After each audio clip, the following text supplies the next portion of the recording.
Hello everyone, welcome to Madhav cooking world. আজকের রেসিপিতে থাকছে ফুলকো ফুলকো লুচি। অনেক চেষ্টার পরেও যাদের লুচি ফুলে না তাদের জন্য আজকের এই পারফেক্ট রেসিপিটি। এই রেসিপি ট্রাই করে যদি লুচি তৈরি করেন তাহলে অনায়াসেই ফুলে উঠবে, আর একদম সঠিক মেজারমেন্ট সহ দেওয়া আছে। আর কোন কোন ভুলগুলো হওয়ার কারণে লুচি ফুলে না সেই টিপসগুলো আজকের রেসিপিতে থাকবে। আশা করি ভিডিওটি আপনাদের অনেক কাজে আসবে। যদি কাজে আসে তাহলে চ্যানেলটি সাবস্ক্রাইব করে বেল আইকনে অলে প্রেস করে রাখবেন, তাহলে প্রতিদিনের নোটিফিকেশান খুব সহজেই পেয়ে যাবেন। চলুন তাহলে রেসিপিতে যাওয়া যাক। লুচি তৈরি করতে গেলে প্রথমত ময়দা ব্যবহার করতে হবে। আটা দিয়ে লুচি কখনোই ভালো হবে না। তো আজকে আমি চায়ের কাপে মেপে তারপর আপনাদেরকে মেজারমেন্টটা দেখিয়ে দিচ্ছি। এখানে আমি ছোট সাইজের যেই চায়ের কাপগুলো সেগুলোই নিয়েছি। তো আপনারা এই কাপ মেপেই একদম অনায়াসে তৈরি করতে পারবেন। তো ছোট কাপে চায়ের কাপে নিয়েছি 3 কাপ পরিমাণ সমান সমান করে ময়দা নিয়েছি। এরপর এর সাথে স্বাদের জন্য 1 চা চামচের অর্ধেক পরিমাণে লবণ দিয়ে দিচ্ছি। সাথে 2 চা চামচ পরিমাণ দিয়ে দিচ্ছি চিনি। চিনিটা দিলে লুচিটা খেতে বেশ ভালো লাগে, তাই অবশ্যই চিনিটা ব্যবহার করবেন। এবারে শুকনো উপকরণগুলোকে খুব ভালো করে ময়দার সাথে মিশিয়ে নিতে হবে।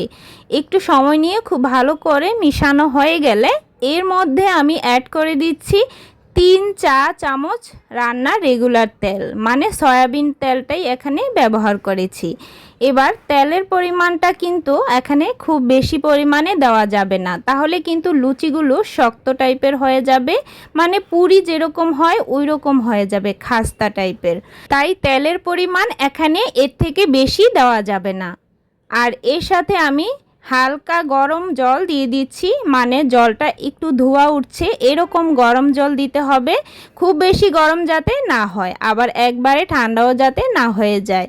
কুসুম গরমের থেকে একটু গরমটা বেশি থাকবে।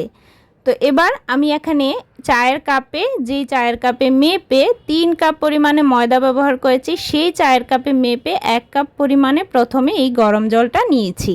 গরম জল দিলে লুচিগুলো খুব ভালো করে ফুলে ওঠে, তাই অবশ্যই গরম জলটা ব্যবহার করবেন। প্রথমে 1 কাপ পরিমাণ অল্প অল্প করে জল অ্যাড করে ভালো করে মিক্স করে নিয়েছি। তারপর আমার মনে হয়েছে ডোটাতে আরেকটু জল লাগবে, তো এখানে চায়ের কাপের একদম তলানি করে 2 চা চামচের মতো আবারও জল অ্যাড করে দিয়েছি। এবার খুব ভালো করে সময় নিয়ে মথে নিতে হবে। প্রায় 10 মিনিট হাতে সময় নিয়ে মেখে নিয়েছি, আর ডোটা একদম সফট হয়ে গেছে। আর দেখুন, একটা আঙুল ঢুকিয়ে দেখছি যে একটু বাউন্স করছে, মানে আঙুলটা দেওয়ার কিছুক্ষণ পরেই ময়দার মিশ্রণটা খুব উপরে ভেসে উঠছে। তাই এই ডোটা যদি দিয়ে এখন আমি লুচি তৈরি করি তাহলে সেগুলো কিছুটা ফুলবে, হয়তো কিছুটা ফুলবে না। তাই এখন রেস্টে আধা ঘন্টার মতো রেখে দিতে হবে।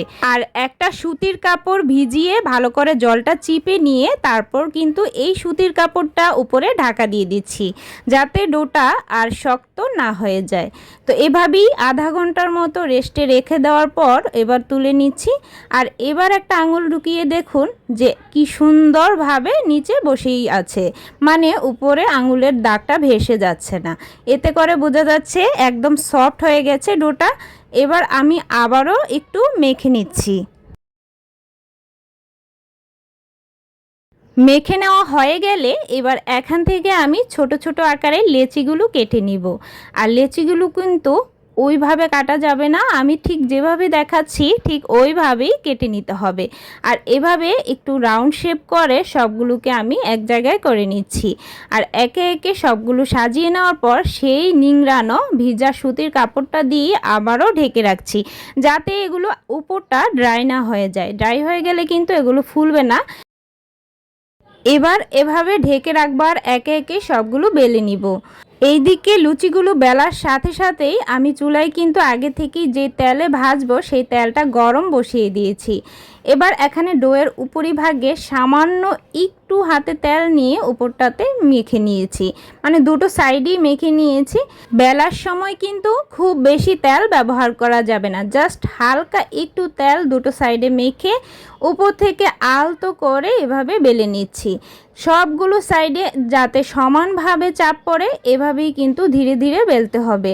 আর এবার দেখুন সবগুলো সাইডের পুরুত্বটা ঠিক কীরকম এসেছে, কোনো সাইডে কম বা বেশি এরকম কিন্তু হয়নি, একদম সমানই হয়েছে। এতে করে লুচিগুলো কিন্তু খুব ভালোভাবে ফুলে উঠবে, মানে সব দিক সমানভাবে বেলে নিলে লুচিগুলো খুব ভালো হয়। এবার আমি চলে যাচ্ছি লুচিগুলো ভাজার জন্য। এখানে তেল কিন্তু খুব ভালোভাবে গরম হওয়াটা বেশ জরুরি, কারণ লুচিগুলো দেওয়ার পর যদি ফুলে না ওঠে সেটা কিন্তু তেলের জন্যই, কারণ তেলটা যদি খুব ভালোভাবে গরম না হয় তাহলে কিন্তু লুচি কখনোই ফুলবে না। খুব ভালোভাবে হাই হিটে গরম করে নেওয়ার পর যখন আমি লুচিগুলো ছাড়বো তখন কিন্তু চুলা আঁচটা কমিয়ে দিতে হবে, আর দেওয়ার পর মিডিয়াম করে চুলা আঁচটা দুটো সাইড চেপে চেপে একটু ভেজে নিলেই দেখবেন যে আস্তে আস্তে ফুলা শুরু করেছে। আর এভাবেই সবগুলো লুচি আমি একে একে বানিয়ে নিয়েছি। লুচিগুলো বানিয়ে নেওয়ার পর কিন্তু একটু ঠান্ডা হয়ে গেলে চুপসে যাবে, কিন্তু দেখুন কতটা সফট হয়েছে, আপনারা লুচিগুলো দেখলেই বুঝতে পারবেন। আর এইভাবে যদি পারফেক্টভাবে রেসিপিটা ফলো করেন তাহলে লুচিগুলো কিন্তু আপনিও ঠিক এরকমভাবেই তৈরি করতে পারবেন। আজকের এই রেসিপি কেমন লাগলো অবশ্যই কিন্তু কমেন্ট বক্সে জানাতে ভুলবেন না, লাইক আর শেয়ার করতে কিন্তু একদমই ভুলবেন না। আজকের মতো এ পর্যন্ত, সবাই ভালো থাকবেন।